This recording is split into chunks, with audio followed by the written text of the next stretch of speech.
সত্যি ভীষণ ভালো লাগছে। কারণ হলো তোমরা, কারণ তোমাদের ভালোবাসায় একটু একটু করে আমি অনেকটাই পথ এগিয়ে গিয়েছি। আর এটা সম্ভব হয়েছে শুধুমাত্র তোমাদের ভালোবাসার জন্য। তোমরা না থাকলে আমি এতটুকু পথ এগোতে পারতাম না। তো বাই দ্য ওয়ে আমার মিষ্টি বন্ধুরা, তোমরা সবাই কেমন আছো? আশা করছি সবাই খুব ভালোই আছো। আর তোমাদের আশীর্বাদে আমরাও মোটামুটি সবাই ভালোই আছি। তো চলো নতুন একটি ফ্রেশ ব্লগে তোমাদেরকে অনেক স্বাগত জানাই। তো আজকে সকালে উঠেই ভাবলাম মাথায় একটু তেল দিব, তো হেয়ার ফল খুবই হচ্ছে, সেই জন্য তেলটার সঙ্গে ওই পেঁয়াজ, কালো জিরে, মেথি আর তেজপাতা দিয়ে ফুটিয়ে নিয়েছিলাম। সেই তেলটাই এই যে লাগাচ্ছি এখন বসে বসে। তারপরে শুরু করতে হবে কাজ। তো চলো তাড়াতাড়ি করে কাজ করে নিই। এইদিকে এই যে অমি পাপা উঠে গিয়েছে, বসে বসে পাপার সঙ্গে খেলছে। আর তোমাদের দাদাভাই এখানে আমাকে সবজি কেটে দিচ্ছিল। তো চলো কন্টিনিউ করতেই থাকো ব্লগটা। আই হোপ আজকের ভিডিও দেখতে তোমাদের অনেক ভালো লাগবে।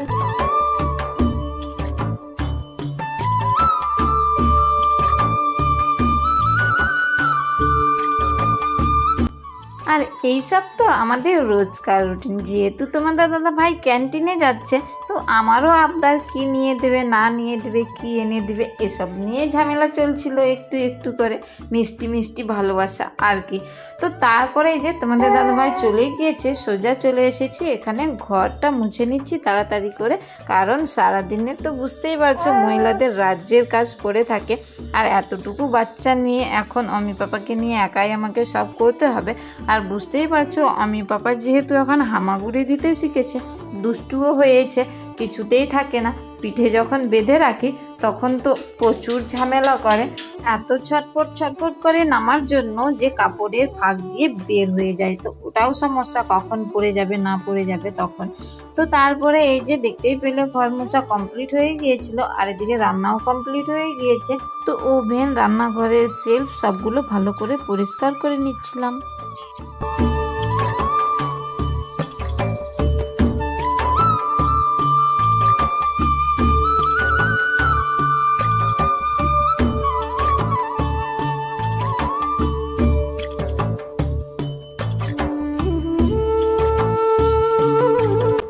রান্না করার পরে এদিকে বাসনও বের হয়েছে বেসিনে, তাই সবগুলো মেজেই নিয়ে একবারে রান্নাঘরটা মুছে মাছে কমপ্লিট করে নিই।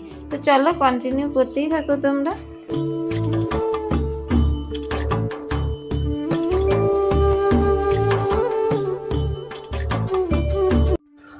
কি বলো তো, সঙ্গের কাজ সঙ্গে সঙ্গে যদি কিছুটা করে নেওয়া যায় তাহলে পরে আর চাপ মনে হয় না।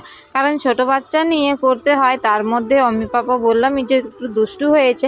আর যখন থেকে এদিকে রান্না করি তখন থেকে যে সবজির বাসনগুলো থাকে ওগুলো মেজে নিলে অনেকটাই বাসন কমে যায়। তো সেভাবেই কাজ করলে অনেকটাই তাড়াতাড়ি করে এগিয়ে যায় কাজগুলো। আর এই যে এদিকে অমি পাপাও ঘুমিয়ে গিয়েছে। তো চলো ফাইনালি এই যে আমার রান্নাঘরটা পুরো কমপ্লিট হয়ে গেছে পরিষ্কার। তো চলো কন্টিনিউ করতে থাকো।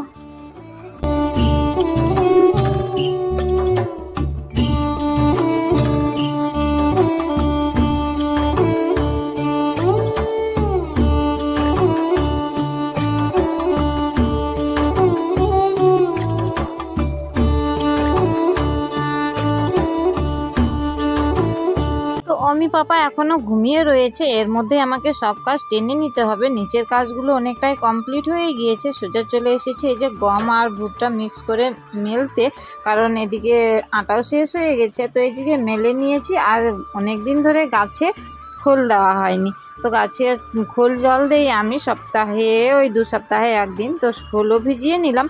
তারপরে সোজা চলে এসেছে যে কাপড় ভিজানো ছিল সবগুলো তাড়াতাড়ি করে ধুয়ে নিব। তো আর এই যে এদিকে সরস্বতী পুজোর বাসনগুলো ছিল এগুলো সব মাঝামাঝি চলছে আমাদের। কারণ সরস্বতী পুজোর ভিডিওটা দিয়েছিলাম, কিন্তু কি বলতো কি যে হয়েছে, রিমুভ করে দিয়েছে। তো চলো এই যে কাপড়গুলো ধোয়া হয়ে গেছে, এগুলোতে কমফোর্ট দিয়ে নিই তাড়াতাড়ি করে।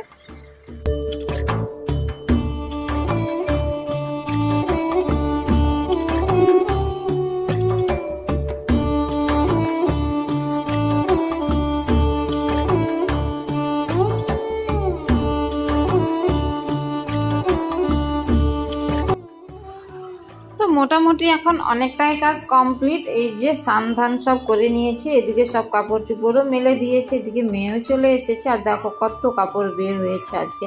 এত কাপড় নোংরা হয়, বিশেষ করে অমি পাপা এত বারবার হিসু করে, ও তো অমি পাপারই কাপড় বেশি হয়। আর এই যে এখানে টমেটোগুলো পেকে গিয়েছে, তো তুলে নিলাম। আর গাছগুলোতে জলও দিয়ে নিব, কারণ এই যে গাছগুলো কেমন হয়ে পড়ে রয়েছে। তো এই যে আজকে কয়টাই টমেটো বের হয়েছে, আর একটু পাকার আগে আমি তুলে নিই, তাহলে টমেটোটা বেশি দিন ধরে থাকবে। আর গাছগুলোতে জলও দিয়ে নিচ্ছি। তো চলো তাড়াতাড়ি করে দিয়ে নেওয়া যাক জল, তারপরে ভিডিওটা কন্টিনিউ করছি।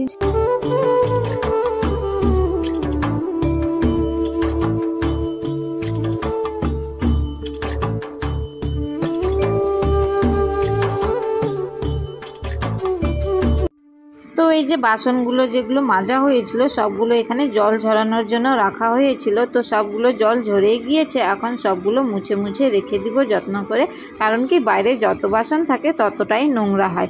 তো সবগুলো তাড়াতাড়ি করে মুছে মুছে রেখে নিই, তারপরে আবার কন্টিনিউ করছি।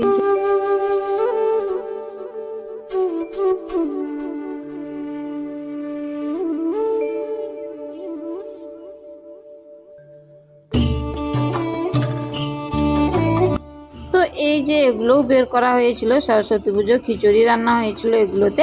তো কি দুঃখের বিষয় বলো তো, সরস্বতী পুজোর ব্লগটাই তোমাদেরকে দিতে পারলাম না, কারণ ওই যে বললাম ইউটিউব থেকে রিমুভ করে দিয়েছে। তো কি আর করা যায়, দেখি পরে যদি ইচ্ছে করে তো দেব না হয়।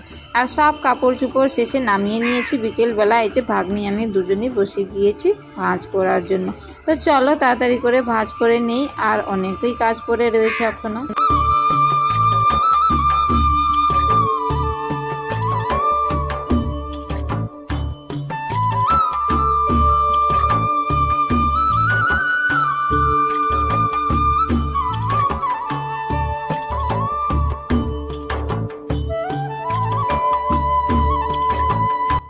তারপরে এই যে এদিকে গমগুলোও শুকিয়ে গিয়েছিল, সবগুলো ঝেড়ে নিচ্ছি, কারণ নিয়ে যেতে হবে মিলে। আর তোমাদের দাদাভাই এখনও আসেনি ক্যান্টিন থেকে। তো চলো ওয়েট করে দেখি, যদি আসে, না আসলে আমাকেই যেতে হবে আর কি। তো ফাইনালি বলেই দিচ্ছি যে হ্যাঁ, তোমাদের দাদাভাইয়ের আস্তে আস্তে অনেকটাই লেট হয়ে গিয়েছিল, তার জন্য এই যে আমি নিয়ে চলে যাচ্ছি। কারণ এর আগে দুবার শুকিয়েছি গমগুলো, কিন্তু কি না নিয়ে গেলে আবার ড্যাম হয়ে যায়, আবার শুকোতে হয়।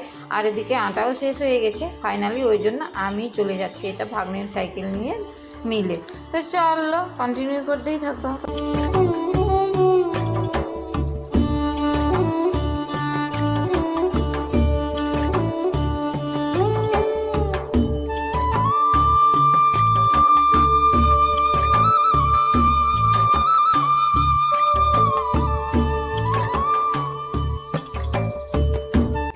আর এই যে এদিকে তোমাদের দাদাভাইও চলে এসেছে ক্যান্টিন থেকে। আর আসতে না আসতেই অমি পাপা দেখো এত পাপার সঙ্গে থাকতে ভালোবাসে ও, মানে পাপাকে ভীষণ ভালোবাসে।